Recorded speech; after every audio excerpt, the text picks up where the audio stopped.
জয় ঠাকুর। তিনিই গুরু, যিনি অন্ধকার থেকে আলোয় আসার পথ দেখান। শ্রী রামকৃষ্ণ প্রেমবিহারের পূজ্যপাদ আচার্য শ্রীমৎ স্বামী সম্বুদ্ধানন্দের প্রবচন।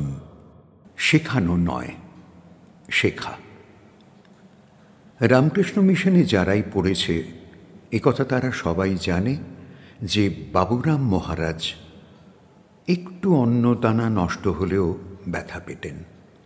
এই বিষয়টি উল্লেখ করে আজ গুরুদেব বললেন, দেখো, মহাপুরুষরা কেউই অপচয় পছন্দ করেন না। এই এত বড় পৃথিবীর কোথাও ভগবান কোনোটি অযথা নির্মাণ বা সৃষ্টি করে রাখেননি। সবটার কারণ আছে। আমরা বৃথাই তর্ক বিচার করি। আমরা যে যে বিদ্যায় যেটুকু পারদর্শী হয়েছি তাতেই কত প্রচার, কত না বোঝানোর চেষ্টা করি। এটা কি ঠিক? ভগবানের এত বড় সৃষ্টি, তিনি সব জানেন, সর্ববিষয়ে জ্ঞানী, তবু তাঁকে বোঝার চেষ্টা করি না। একটা ভালো বাড়ি বানালে তার ক্ষয়ক্ষতি, নোংরা করা এসব সেই মালিক পছন্দ করেন না। যিনি রোজগার করেন তিনি অপচয় পছন্দ করেন না। এত বড় দুনিয়ায় যিনি সরবরাহ ও রক্ষা প্রদান করে যাচ্ছেন, তিনি কি এমনই হবেন? জল, বায়ু, অন্ন, বিদ্যুৎ, আলো, তাপ, শৈত্য, বৃক্ষ, প্রাণী, কীট এসবই তাঁর সৃষ্টির উপাদান। এগুলো নষ্ট হলে তিনি কষ্ট পান। সবার পিছনে যদি চালিকা শক্তি থাকে, তো সেই চালিকা শক্তির পিছনেও এক মহা চালিকা শক্তি থাকে। দয়া করে তোমরা অপচয় করবে না। সবই তো প্রকৃতির মধ্যে উন্মুক্ত। আমরা তথাকথিত সভ্য মানুষরাই অপচয় করি। বনের পশু পাখি, বৃক্ষলতা আর কতই বা অপচয় করে। জড়বস্তুর তো কথাই নেই। স্বামী প্রেমানন্দের গুরুদেব শ্রীরামকৃষ্ণও ছিলেন অধিকের বিপক্ষে, অপচয়ের বিপক্ষে। ভগবান তো দিচ্ছেন, দিয়েছেন, দেবেনও, তবে মিছে বেশি নিয়ে টানাটানি, সঞ্চয় এসব কেন? তুমি কষ্ট পেতে ভালোবাসো না, ভগবানকে কষ্ট দাও কেন? মুড়ি খেলে মুড়ি পড়ে গেল, তুলে খাবে না। হ্যাঁ গা, নিজে না খাও, কুকুর বেড়ালকেও তো দিতে পারো, তবু অপচয় করো না। এরপর একবার আমরা মহারাজের সাথে কোথাও বেড়াতে যাচ্ছিলাম। ট্রেনে মুড়িওয়ালা মুড়ি বিক্রি করতে উঠল। মহারাজ আমাদের প্রত্যেককে মুড়ির ঠোঙা হাতে দিলেন। আমরা খেলাম। এধার ওধার কিছু পড়েও গিয়েছিল। উল্টো দিকের বাচ্চাটার হাত থেকে একখণ্ড বিস্কুটও পড়ে গিয়েছিল। পরে এগুলো টের পেলাম। ট্রেন থেকে সবাই নেমে না গেলে মহারাজ আমাদের নামতে বারণ করলেন। বললেন, দেখো, আমাদের তো হুড়োহুড়ি নেই, কেউ অপেক্ষাও করছে না, তাহলে অত ব্যস্ত হয়ে লাভ কি? আমরা বসে রইলাম। খালি হয়ে গেল কম্পার্টমেন্টটা। মহারাজ একটা ঠোঙা বার করে তাতে গোটা কম্পার্টমেন্টে ছড়িয়ে থাকা মুড়ি, বিস্কুট, পাউরুটির টুকরো ইত্যাদি কুড়োতে লাগলেন। আমরাও হুড়োহুড়ি করে যে যতটা পারলাম কুড়োলাম, কিন্তু কেন জানি না মহারাজ করছেন, তাই দেখা দেখে আমরাও করছি। একটা ঠোঙার অনেকটাই ভর্তি হলো। ভিতরে ভিতরে ভাবছি, ফেলে ছড়িয়ে খেয়েছি বলেই বোধহয় মহারাজ আমাদের এমন করে তাঁর অসন্তোষ প্রকাশ করছেন। এরপর আমরা একসাথে নামলাম। মহারাজ আমাদের সাথে হাঁটতে হাঁটতে বলছিলেন, তোমরা মায়ের বাণীটা কেন মনে রাখতে পারো না? যার যা দরকার তাকে তা এগিয়ে দিলেই তো হয়। তরকারির খোসাটাও ফেলবার নয়, ওটা গরুর মুখে তুলে দেওয়া উচিত। তোমাদেরকে আমি ট্রেনে, রাস্তায় ঘাটে যে খাবার হাত থেকে পড়ে যাবে তা তুলে খেতে বলবো? হাতের খাবার অসাবধানে পড়ে যেতেই পারে, ওটা যার প্রয়োজন তাকে দাও না। গরু, কুকুর, পিঁপড়ে এরা তো মাটি থেকেই খায়। ওদের শরীরে অমন শক্তি ভগবান দিয়ে দিয়েছেন। তোমার শুধু বোধটুকুর প্রয়োজন। একটা দিঘির ধারে আমরা এলাম। মহারাজ বললেন, এখানে কেমন ছাওয়া দেখো, এখানে একটু বসি, তারপর তালুকদারদের বাড়ি যাব। আমরা সবাই বসলাম। মহারাজ দিঘিটার ধারে গিয়ে বসলেন। তারপর খবরের কাগজ বার করে তার উপর ঢেলে দিলেন নোংরা খাবারগুলো। আমাদের বললেন, বাছো দেখি, বিস্কুটগুলো আলাদা করো। আমরা মুড়িগুলো তুলে নিলাম। বিস্কুট আর তার গুঁড়োগুলো পড়ে রইল। মহারাজ মুড়িগুলো হাতে নিয়ে দিঘির মধ্যে ছুঁড়লেন পাশে বসে। তারপর অপেক্ষা করতে লাগলেন। একটু বাদেই খাবারের গন্ধ পেয়ে এক এক করে মাছ ঘাই খেতে লাগলো। আর আমরাও খুব আনন্দ পেলাম ওদের দলে দলে এসে ওই খাওয়া দেখে। বিস্কুটের গুঁড়ো দেওয়া হয়নি তখনও। মহারাজ হাঁটতে লাগলেন।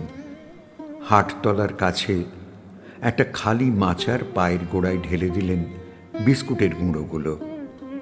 দেখলাম মুহূর্তে পিঁপড়েগুলো পুরো বিস্কুটের গুঁড়োগুলো আচ্ছাদিত করল আর মহানন্দে মুখে করে নিয়ে যেতে লাগলো।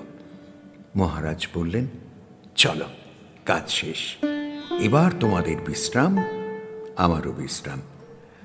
আসলে কি জানো বাবা, যতক্ষণ না মাতা ঠাকুরানীর কথাগুলো অক্ষরে অক্ষরে মানছি, ততক্ষণই যেন অশান্তি, ভালো কাজ করে শান্তি নেই। তোমাদেরই একদল ছেলেদের নিয়ে সেবার মালদায় গিয়েছিলাম, জানো তো। আমবাগানের মালিক আমাদের খুব চেনা, তাঁরই নিমন্ত্রণ ছিল। অনাথ আশ্রমের বাচ্চারা গিয়েছিল, অবোধ, বোঝে না, গাছ থেকে আম পাড়ছে আর খাচ্ছে। সে কি লাফালাফি, চিৎকার, এদিকে ছড়াচ্ছে ওদিকে ছড়াচ্ছে। দু এক কামড় দিয়ে, দূর, এটা মিষ্টি না বলে কোনোটা ফেলে দিচ্ছে। সে এক অদ্ভুত আনন্দ ওদের। নিচু ছোট ছোট গাছ, ফলে যেন ঝুমঝুম করছে। মালিক সপরিবারে দেখতে এসেছেন, মালিরাও সহযোগিতা করছে। আমার যেন কেমন কেমন লাগছে অত ফল নষ্ট করছে দেখে। মালিক বুঝতে পেরে বললেন, মহারাজ, আমার যে কি আনন্দ হচ্ছে কি বলবো, আপনি ওদের মজা করতে দিন। আহা, কি সামান্যই ওদের এত আনন্দ। দেখুন না, জামায়, মুখে, হাতে, প্যান্টে সব মাখামাখি, কিন্তু ওদের কি সেদিকে হুঁশ আছে? এত বছর এত আম বিক্রি করেছি বাজারে, না, এমন আনন্দ কোনো দিনই পাইনি। আজ আমার ভেতরটা কিরকম পূর্ণ লাগছে মহারাজ। বলতে বলতে তিনি আমাকে প্রণাম করলেন।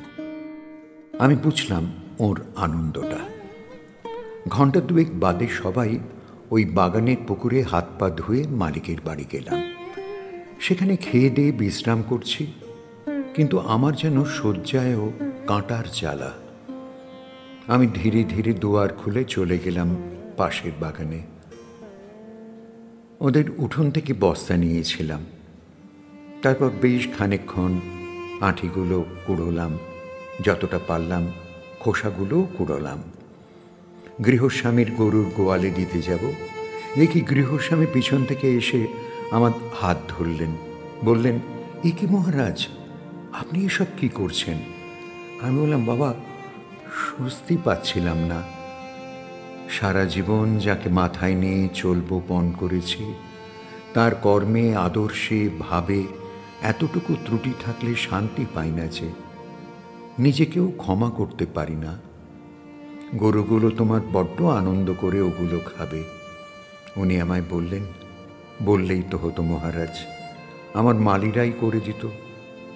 আমি আর কি বলি, চুপ করে আছি। উনি বলতে লাগলেন, না না মহারাজ, আপনি এই গরমে ঘেমে কেমন ভিজে গেছেন, এটা আমায় দুঃখ দিচ্ছে যে মহারাজ। আমি ওকে শান্ত করার জন্যে বললাম,